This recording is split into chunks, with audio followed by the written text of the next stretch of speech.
15वां अध्याय जमदग्नि और परशुराम जी का चरित्र। श्री सुखदेव जी कहते हैं, परीक्षित, उर्वशी के गर्भ से पुरुरवा के 6 पुत्र हुए और उन्हीं के वंश में जमदग्नि और परशुराम ने जन्म लिया। रेणु ऋषि की कन्या थी रेणुका। जमदग्नि ने उनसे विवाह किया। राजा परीक्षित ने पूछा, भगवान, अवश्य ही उस समय के सारे क्षत्रिय विषयलोलुप हो गए थे, परंतु उन्होंने परशुराम जी का ऐसा कौन सा अपराध कर दिया जिसके कारण उन्हें बार बार क्षत्रियों के वंश का संहार करना पड़ा। श्री सुखदेव जी कहने लगे, परीक्षित, उन दिनों है वंश का अधिपति था अर्जुन। वह एक श्रेष्ठ क्षत्रिय था। उसने अनेकों प्रकार की सेवा शुश्रूषा करके भगवान नारायण के अंश अवतार दत्तात्रेय जी को प्रसन्न कर लिया और उनसे 1000 भुजाएं तथा कोई भी शत्रु युद्ध में उन्हें पराजित न कर सके, ये वरदान प्राप्त कर लिए। साथ ही इंद्रियों का अबाध बल, अतुल संपत्ति, तेजस्विता, वीरता, कीर्ति, शारीरिक बल उसने उनकी कृपा से प्राप्त कर लिए थे। वह योगेश्वर हो गया था। उसमें ऐसा ऐश्वर्य था कि वह सूक्ष्म से सूक्ष्म और स्थूल से स्थूल रूप धारण कर सकता था। सभी सिद्धियां उसने प्राप्त कर ली थी। वह संसार में वायु की तरह सब जगह बेरोक टोक जा सकता था। एक बार गले में वैजयंती माला पहने सहस्त्रबाहु अर्जुन बहुत सी सुंदरी स्त्रियों के साथ नर्मदा नदी में जल विहार कर रहा था। उस समय मदोन्मत्त सहस्त्रबाहु ने अपनी बाहों से नदी का प्रवाह ही रोक दिया। दशमुख रावण का शिविर भी वहीं कहीं पास में था। नदी की धारा उल्टी बहने लगी, जिससे उसका शिविर डूबने लगा। रावण अपने को बहुत बड़ा वीर तो मानता ही था, इसलिए सहस्त्रार्जुन का यह पराक्रम उसे सहन नहीं हुआ। जब रावण सहस्त्रबाहु अर्जुन के पास जाकर भला बुरा कहने लगा, तब उसने स्त्रियों के सामने ही खेल खेल में रावण को पकड़ लिया और अपनी राजधानी महिष्मती में ले जाकर बंदर के समान कैद कर दिया। पीछे पुलस्त्य जी के कहने से सहस्त्रबाहु ने रावण को छोड़ दिया। एक दिन सहस्त्रबाहु अर्जुन शिकार खेलने के लिए बड़े घोर जंगल में निकल गया। देववश वह जमदग्नि मुनि के आश्रम पर जा पहुंचा। परम तपस्वी जमदग्नि मुनि के आश्रम में कामधेनु रहती थी। उसके प्रताप से उन्होंने सेना, मंत्री और वाहनों के साथ आदि पति का खूब स्वागत सत्कार किया। वीर आदिपति ने देखा कि जमदग्नि मुनि का ऐश्वर्य तो मुझसे भी बड़ा है, इसलिए उसने उनके स्वागत सत्कार को कुछ आदर न देकर कामधेनु को ही ले लेना चाहा। उसने अभिमानवश जमदग्नि मुनि से मांगा भी नहीं, अपने बस सेवकों को आज्ञा दी कि कामधेनु को छीन कर ले चलो। उनकी आज्ञा से उनके सेवक बछड़े के साथ बाँ बाँ डकारती हुई कामधेनु को बलपूर्वक महिष्मतीपुरी ले गए। जब वे सब चले गए, तब परशुराम जी आश्रम पर आए और उनकी दुष्टता का वृत्तांत सुनकर चोट खाए हुए सांप की तरह क्रोध से तिलमिला उठे। वे अपना भयंकर फरसा, तरकस, ढाल, धनुष लेकर बड़े वेग से उनके पीछे दौड़े, जैसे कोई किसी से न दबने वाला सिंह हाथी पर टूट पड़े। सहस्त्रबाहु अर्जुन अपने अपने नगर में प्रवेश कर ही रहा था कि उसने देखा कि परशुराम जी महाराज बड़े वेग से उन्हीं की ओर झपटे हुए आ रहे हैं। उनकी बड़ी विलक्षण झांकी थी। वे हाथ में धनुष बाण और फरसा लिए हुए थे, शरीर पर काला मृग चर्म धारण किए हुए थे और उनकी जटाएं सूर्य की किरणों के समान चमक रही थी।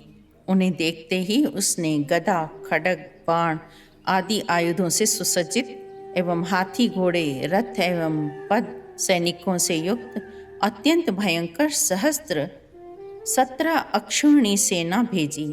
भगवान परशुराम ने बात की बात में अकेले उस सारी सेना को नष्ट कर दिया। भगवान परशुराम जी की गति मन और वायु के समान थी। बस वे शत्रु की सेना काटते ही जा रहे थे। जहाँ जहाँ वे अपने फरसे का प्रहार करते, वहाँ वहाँ सारथी और वाहनों के साथ बड़े बड़े वीरों की बाहें, टांगे, कंधे कट कट कर पृथ्वी पर गिरते जा रहे थे। है हयाती पति अर्जुन ने देखा कि मेरी सेना के सैनिक उनके धनुष, ध्वजाएं, ढाल परशुराम के फरसे से कटकर गिर रहे हैं, तब उसे बड़ा क्रोध आया और वह स्वयं भिड़ने के लिए आ धमका। उसने एक साथ ही अपनी 1000 भुजाओं से 500 धनुषों पर बाण चढ़ाए और परशुराम जी पर छोड़े, परंतु परशुराम जी तो समस्त शस्त्रधारियों के शिरोमणि ठहरे। उन्होंने अपने एक धनुष पर छोड़े हुए बाणों से ही एक साथ सबको काट डाला। जब उसकी बाहें कट गईं, तब उन्होंने पहाड़ की चोटी की तरह उसका ऊंचा सिर धड़ से अलग कर दिया। पिता के मर जाने पर उसके 10,000 पुत्र डर कर भाग गए। परीक्षित, विपक्षी वीरों के नाशक परशुराम जी ने बछड़े के साथ कामधेनु लौटा ली। वह बहुत ही दुखी हो रही थी। उन्होंने उसे अपने आश्रम पर लाकर अपने पिता को सौंप दिया और महिष्मती में सहस्त्रबाहु ने तथा उन्होंने जो कुछ किया था सब अपने पिताजी तथा भाइयों को बता दिया। सब कुछ सुनकर जमदग्नि मुनि ने कहा, तुमने बड़ा पाप किया है। तुम बड़े वीर हो, परंतु सर्वदेवमय नरदेव का तुमने व्यर्थ ही वध कर दिया। बेटा, हम लोग ब्राह्मण हैं, क्षमा के प्रभाव से ही हम संसार में पूजनीय हैं। और तो क्या, सबके दादा ब्रह्मा जी भी क्षमा के बल से ही ब्रह्मपद को प्राप्त हुए हैं। सर्वशक्तिमान श्री हरि भी क्षमावानों पर शीघ्र प्रसन्न होते हैं। बेटा, सार्वभौम राजा का वध ब्राह्मण की हत्या से भी बढ़कर है। जाओ, भगवान का स्मरण करते हुए तीर्थों का सेवन करके अपने पापों को धो डालो। 16वां अध्याय, परशुराम जी के द्वारा क्षत्रिय संहार और विश्वामित्र जी के वंश की कथा। श्री सुखदेव जी कहते हैं, परीक्षित, अपने पिता की यह शिक्षा भगवान परशुराम जी ने जो आज्ञा कहकर स्वीकार कर ली। उसके बाद वे 1 वर्ष तक तीर्थ यात्रा करके अपने आश्रम पर लौट आए। और एक दिन की बात है कि परशुराम जी की माता रेणुका गंगा तट पर गई हुई थी। वहाँ उन्होंने देखा कि गंधर्वराज चित्ररथ कमलों की माला पहने हुए अप्सराओं के साथ विहार कर रहा है। वे जल लाने के लिए नदी तट पर गई थी, परंतु वहाँ जल क्रीड़ा करते हुए गंधर्व को देखने लगी और पतिदेव के हवन का समय हो गया है, इस बात को भूल गई। हवन का समय बीत गया। यह जानकर वे महर्षि जमदग्नि के शाप से भयभीत हो गईं और तुरंत वहाँ से आश्रम पर चली आईं। वहाँ जल का कलश महर्षि के सामने रखकर हाथ जोड़कर खड़ी हो गईं। जमदग्नि मुनि ने पत्नी का मानसिक दोष जान लिया। फिर क्रोध करके कहा, मेरे पुत्रों, इस पापिनी को मार डालो। परंतु उनके किसी भी पुत्र ने उनकी यह आज्ञा स्वीकार नहीं की।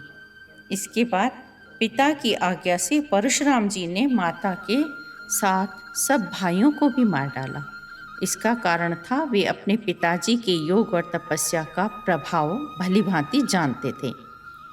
परशुराम जी के इस काम से सत्यवती नंदन महर्षि जमदग्नि बहुत प्रसन्न हुए और उन्होंने कहा, पुत्र, तुम्हारी जो इच्छा हो वो वर मांगो। परशुराम जी ने कहा, पिताजी, मेरी माता और सब भाइयों को जीवित कर दो। इस बात की उन्हें याद भी न रहे कि मैंने उन्हें मारा था। परशुराम जी के इस प्रकार कहते ही जैसे कोई सोकर उठे, सब के सब अनायास ही सकुशल उठ बैठे। परशुराम जी ने अपने पिताजी का तपोबल जानकर ही अपने भाइयों का वध किया था। परीक्षित, सहस्त्रबाहु अर्जुन के जो लड़के परशुराम जी से हार कर भाग गए थे, उन्हें अपने पिता के वध की याद निरंतर बनी रहती थी। वे एक क्षण के लिए भी चैन से नहीं बैठते थे।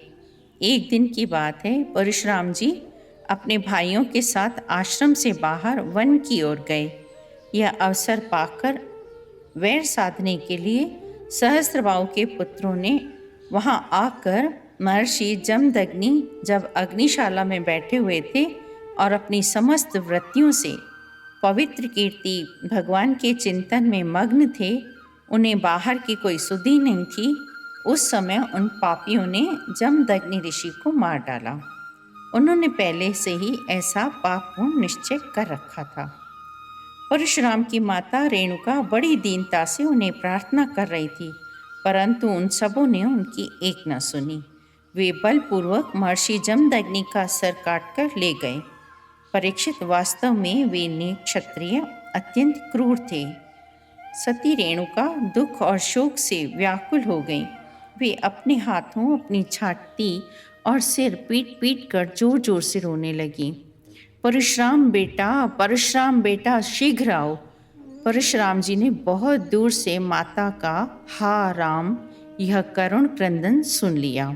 परीक्षित, उस समय परशुराम जी को बड़ा दुख हुआ। साथ ही क्रोध और मानसिक पीड़ा और शोक के वेग से वे अत्यंत मोहित हो गए। हाय पिताजी, आप तो बड़े महात्मा थे। आप तो धर्म के सच्चे पुजारी थे। हम लोगों को छोड़कर स्वर्ग कैसे चले गए? इस प्रकार वे भी विलाप करने लगे। परीक्षित, परशुराम जी ने महिष्मती नगरी में जाकर सहस्त्रबाहु अर्जुन के पुत्रों के सिरों को काट डाला, जिसे देखकर ब्राह्मण द्रोहियों का हृदय भय से कांप उठता था। भगवान ने देखा कि वर्तमान क्षत्रिय अत्याचारी हो गए हैं, इसलिए राजन, उन्होंने अपने पिता के वध को निमित्त बनाकर 21 बार पृथ्वी को क्षत्रियों से विहीन कर दिया था। 17वां अध्याय शत्रुवृद्धरज आदि राजाओं के वंश का वर्णन। 18वां अध्याय ययाति चरित्र। श्री सुखदेव जी कहते हैं, परीक्षित, जैसे राजा नहुष के 6 पुत्र थे, उनके नाम थे यति, ययाति, संयाति, आयाति, व्यति और कृति। नहुष अपने बड़े पुत्र यति को राज्य देना चाहते थे, परंतु उसने स्वीकार ही नहीं किया, क्योंकि वह राज्य पाने का परिणाम जानता था। तब राजा के पद पर ययाति बैठे। ययाति ने अपने 4 छोटे भाइयों को 4 दिशाओं में नियुक्त कर दिया और स्वयं शुक्राचार्य की पुत्री देवयानी और दैत्यराज वृषपर्वा की पुत्री शर्मिष्ठा को पत्नी के रूप में स्वीकार करके पृथ्वी की रक्षा करने लगे। राजा परीक्षित ने पूछा, भगवान शुक्राचार्य जी तो ब्राह्मण थे और ययाति क्षत्रिय, फिर ब्राह्मण कन्या और क्षत्रिय वर्ग का प्रतिलोम विवाह कैसे हुआ, उल्टा विवाह कैसे हुआ? श्री सुखदेव जी ने कहा, राजन, दानवराज वृषपर्वा की एक कन्या थी, उसका नाम था शर्मिष्ठा। एक दिन अपनी गुरुपुत्री देवयानी और हजारों सखियों के साथ अपनी राजधानी के श्रेष्ठ उद्यान में टहल रही थी। उस समय उद्यान में सुंदर सुंदर पुष्पों से लदे हुए अनेकों वृक्ष थे। उसमें एक बड़ा ही सुंदर सरोवर भी था। जलाशय के पास पहुंचने पर उस सुंदरी कन्या ने अपने अपने वस्त्र घाट पर रख दिए और तालाब में प्रवेश कर लिया। एक दूसरे पर जल क्रीड़ा से खेलने लगी। उसी समय उधर से पार्वती जी के साथ बैल पर चढ़े हुए भगवान शंकर आ निकले। उनको देखकर सब की सब कन्याएं सकुचा गईं और उन्होंने झटपट सरोवर से निकलकर अपने अपने वस्त्र पहन लिए।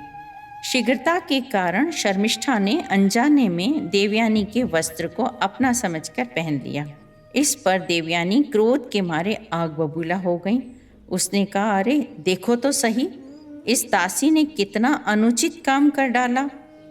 जिन ब्राह्मणों ने अपने तपोबल से इस संसार की सृष्टि की है, उन्हीं ब्राह्मणों में हम सबसे श्रेष्ठ भृगुवंशी हैं और इसके पिता प्रथम तो असुर हैं, फिर हमारे शिष्य हैं। इस पर भी इस दुष्टा ने जैसे शूद्र वेद पढ़ ले उसी तरह हमारे कपड़ों को पहन लिया है। जब देवयानी इस प्रकार बुरा कहने लगी, तब शर्मिष्ठा क्रोध से तिलमिला उठी और वो चोट खाई हुई नागिन के समान उससे कहने लगी, भिखारिन, तू इतना बहक रही है, तुझे कुछ अपनी बात का पता भी है? जैसे कौवे और कुत्ते हमारे दरवाजे पर रोटी के टुकड़ों की प्रतीक्षा करते हैं, वैसे ही क्या तुम भी हमारे घरों की ओर नहीं ताकते रहते हो? शर्मिष्ठा ने जब इस प्रकार बुरी बुरी बातें कहीं, तब गुरुपुत्री देवयानी का तिरस्कार किया, अपमान किया और क्रोधवश उसी कुएं में धकेल दिया।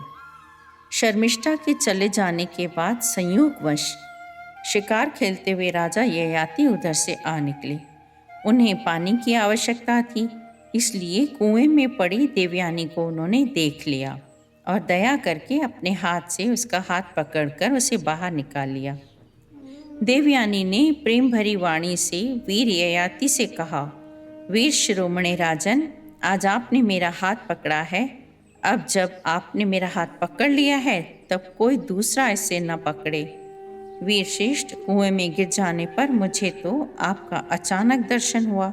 यह भगवान का ही किया हुआ संबंध समझना चाहिए।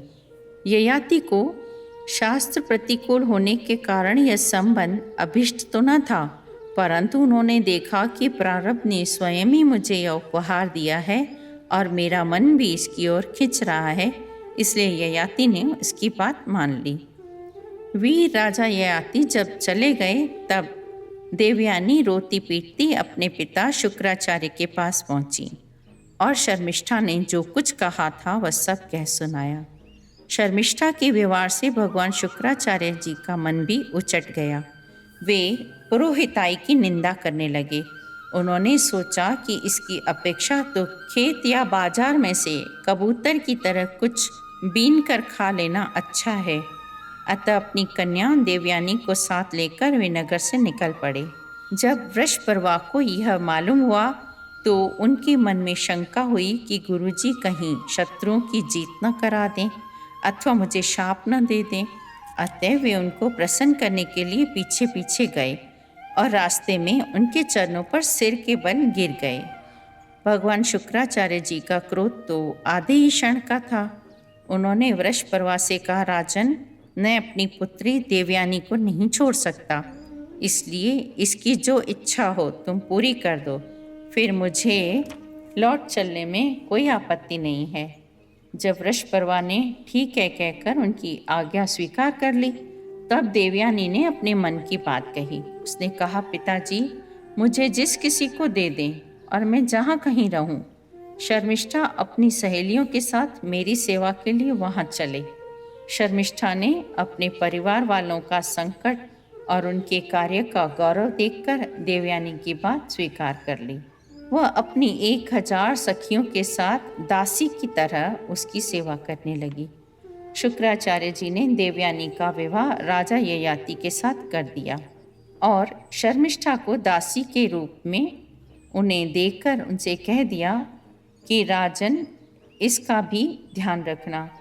परीक्षित कुछ ही दिनों बाद देवयानी पुत्रवती हो गई।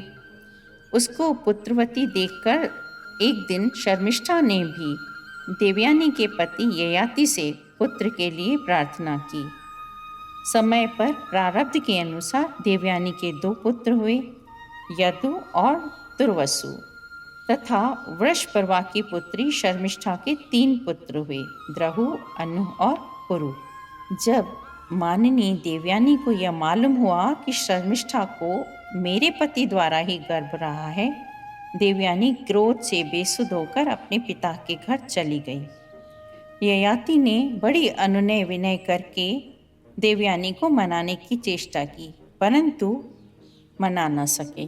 शुक्राचार्य जी ने भी क्रोध में भरकर ययाति से कहा, तू अत्यंत स्त्री लंपट, मंद बुद्धि और झूठा है। जा, तेरे शरीर में वह बुढ़ापा आ जाए जो मनुष्यों को कुरूप कर देता है। फिर ययाति के बहुत अनुनय विनय करने पर शुक्राचार्य जी ने कहा, अच्छा जाओ, जो कोई भी प्रसन्नता से तुम्हें अपनी जवानी दे दे, उससे अपना बुढ़ापा बदल लो। तब अपनी राजधानी में आकर ययाति ने अपने बड़े पुत्र यदु से कहा, बेटा, तुम अपनी जवानी मुझे दे दो और अपने नाना का दिया हुआ यह बुढ़ापा तुम स्वीकार कर लो। यदु ने कहा, पिताजी, बिना समय के ही प्राप्त हुआ आपका बुढ़ापा लेकर तो मैं जीना ही नहीं चाहता। परीक्षित, इस प्रकार तुर्वसु, द्रुहु और अनु ने भी पिता की आज्ञा अस्वीकार कर दी। किंतु पुरु जो सबसे छोटा था उसने कहा, पिताजी की कृपा से मनुष्यों को परम पद की प्राप्ति हो सकती है। वास्तव में पुत्र का शरीर पिता का ही दिया हुआ है। पिता के मन की बात बिना कहे ही जो कर दे, पिता के कहने पर श्रद्धा के साथ आज्ञा पालन करने वाले पुत्र को मध्यम कहते हैं। जो आज्ञा प्राप्त होने पर भी अश्रद्धा से उसका पालन करे वह अधम पुत्र है। परंतु जो किसी प्रकार भी पिता की आज्ञा का पालन नहीं करता उसको तो पुत्र कहना ही भूल है। इस प्रकार कहकर पुरु ने बड़े आनंद से अपने पिता का बुढ़ापा स्वीकार कर लिया। राजा ययाति भी उसकी जवानी लेकर पूर्ववत विषयों का सेवन करने लगे। वे सातों दीपों के एक छत्र सम्राट थे। पिता के समान भली भांति प्रजा का पालन करते थे। राजा ययाति ने भगवान श्री हरि की बहुत से बड़ी बड़ी दक्षिणा वाले यज्ञों से यजन किया। इस प्रकार कई वर्ष तक उन्होंने अपनी इंद्रियों के साथ मन को जोड़कर विषयों को भोगा, परंतु इतने पर भी चक्रवर्ती सम्राट ययाति की भोगों से तृप्ति न हो सकी। 19वां अध्याय, ययाति का गृह त्याग। श्री सुखदेव जी कहते हैं, परीक्षित, राजा ययाति इस प्रकार स्त्री के वश में होकर विषयों का उपभोग करते रहे। एक दिन जब अपने अधःपतन पर उनकी दृष्टि गई तब उन्हें बड़ा वैराग्य हुआ और उन्होंने अपनी प्रिय पत्नी देवयानी से इस प्रकार कहा, भृगुनंदिनी, ऐसे ही जो बिना समझ बुद्धि के हर समय बकरे की तरह कामासक्त रहता है, मेरी भी दशा तुम्हारे प्रेम पाश में बंधकर इतनी दीन हो गई है कि मैं माया से मोहित होकर अपने आप को ही भूल गया हूँ। प्रिय, पृथ्वी में जितने भी धान्य, चावल, जौ आदि, स्वर्ण, पशु और स्त्रियां हैं, वे सब के सब मिलकर भी उस पुरुष के मन को संतुष्ट नहीं कर सकते जो कामनाओं के प्रहार से जर्जर हो रहा है। विषयों के भोगने से भोग वासना कभी शांत नहीं होती, बल्कि जैसे घी की आहुति डालने पर आग भड़क उठती है, वैसे ही ये वासनाएं भी भोगों से प्रबल हो जाती हैं। शरीर बूढ़ा हो जाता है पर तृष्णा नित्य नवीन ही रहती है। अतः जो अपना कल्याण चाहता है उसे शीघ्र से शीघ्र इस तृष्णा का, इच्छाओं का त्याग कर देना चाहिए। विषयों का बार बार सेवन करते करते मेरे कई वर्ष पूरे हो गए, फिर भी क्षण प्रति क्षण उन भोगों की लालसा बढ़ती ही जा रही है। इसलिए मैं अब भोगों की वासना, तृष्णा का परित्याग करके अपना अंतःकरण परमात्मा के प्रति समर्पित कर दूंगा और शीत, उष्ण, सुख, दुख आदि के भावों से ऊपर उठकर अहंकार से मुक्त हो वन में विचरूंगा। परीक्षित, ययाति ने अपनी पत्नी से इस प्रकार कहकर पुरु की जवानी उसे लौटा दी और उससे अपना बुढ़ापा ले लिया। सारे भूमंडल की समस्त संपत्तियों के योग्यतम पात्र पुरु को अपने राज्य पर अभिषिक्त करके तथा बड़े भाइयों को उसके अधीन बनाकर वे वन में चले गए। यद्यपि राजा ययाति ने बहुत वर्षों तक इंद्रियों से विषयों का सुख भोगा था, परंतु जैसे पंख निकल आने पर पक्षी अपना घोंसला छोड़ देता है, वैसे ही उन्होंने एक क्षण में ही सब कुछ छोड़ दिया। वन में जाकर राजा ययाति ने समस्त आसक्तियों से छुट्टी पा ली। 20वां अध्याय, पुरु के वंश, राजा दुष्यंत और भरत के चरित्र का वर्णन। श्री सुखदेव जी कहते हैं, परीक्षित, अब मैं राजा पुरु के वंश का वर्णन करूंगा। इसी वंश के वंशधर बहुत से राजर्षि और ब्रह्मऋषि भी हुए हैं। ब्रह्म ऋषि तो वो जो होते ही हैं ब्राह्मण रूप में ऋषि, और जो राजर्षि होते हैं वो जो राजा होते हैं और फिर अपना सब कुछ छोड़कर ऋषिपन को स्वीकार करते हैं, ऋषि रूप से जीवन व्यतीत करते हैं, उन्हें राजर्षि कहते हैं। पुरु का पुत्र हुआ जन्मजेय और जन्मजेय का प्राचीनवान, प्राचीनवान का प्रवीर, प्रवीर का नमस्यु और नमस्यु का पुत्र हुआ चारुपद। इसी वंश में राजा दुष्यंत भी हुए। एक बार दुष्यंत वन में अपने कुछ सैनिकों के साथ शिकार खेलने के लिए गए हुए थे। उधर ही वे कंड मुनि के आश्रम पर जा पहुंचे। उस आश्रम पर देवकन्या के समान मनोहर सुंदर एक स्त्री बैठी हुई थी। उसकी लक्ष्मी के समान अंग कांति से वह आश्रम जगमगा रहा था। उस सुंदरी को देखते ही दुष्यंत मोहित हो गए और उससे बातचीत करने लगे। उसको देखने से उनको बड़ा आनंद मिला, थकावट ही दूर हो गई और उन्होंने बड़ी मधुर वाणी से मुस्कुराते हुए उनसे पूछा, कमलदल के समान सुंदर नेत्रों वाली देवी, मेरे हृदय को तुम अपनी ओर आकर्षित कर रही हो सुंदरी। तुम इस निर्जन वन में क्या कर रही हो? सुंदरी, मैं स्पष्ट समझ रहा हूँ कि तुम किसी क्षत्रिय की कन्या हो, क्योंकि पुरुवंशियों का चित्त कभी अधर्म की ओर नहीं जाता। शकुंतला ने कहा, आपका कहना सत्य है। मैं विश्वामित्र जी की पुत्री हूँ। मेनका अप्सरा ने मुझे वन में छोड़ दिया था। इस बात के साक्षी हैं मेरा पालन पोषण करने वाले महर्षि कंड। वीर शिरोमणि, मैं आपकी क्या सेवा करूं? आप यहाँ बैठिए और हम जो कुछ आपका स्वागत सत्कार करें उसे स्वीकार कीजिए। आश्रम में कुछ भात है, आपकी इच्छा हो तो भोजन कीजिए और जचे तो यहीं ठहर जाइए। दुष्यंत ने कहा, सुंदरी, तुम कुशिक वंश में उत्पन्न हुई हो, इसलिए इस प्रकार का आतिथ्य सत्कार तुम्हारे योग्य ही है, क्योंकि राजकन्याएं स्वयं ही अपने योग्य पति को वरण कर लेती हैं। शकुंतला की स्वीकृति मिल जाने पर देश, काल और शास्त्र की आज्ञा को जानने वाले दुष्यंत ने गांधर्व विधि से धर्मानुसार उसके साथ विवाह कर लिया। समय आने पर शकुंतला को एक पुत्र उत्पन्न हुआ। महर्षि कंड ने वन में ही राजकुमार के जात कर्म आदि संस्कार विधि पूर्वक संपन्न किए। वह बालक बचपन में ही इतना बलवान था कि बड़े बड़े सिंगों को बलपूर्वक बांध लेता और उनसे खेला करता था। उनका बल विक्रम अपरिमित था। उसे अपने साथ लेकर रमणी रतन शकुंतला अपने पति के पास गई।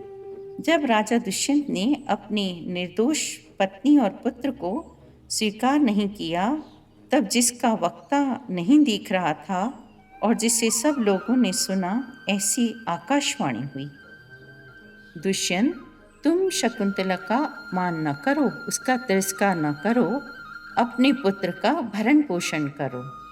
शकुंतला का कहना बिल्कुल ठीक है। इस गर्भ को धारण करने वाले तुम ही हो। परीक्षित पिता दुष्यंत की मृत्यु हो जाने के बाद वह परम यशस्वी बालक भरत चक्रवर्ती सम्राट हुए। भरत बड़े शक्तिशाली राजा थे।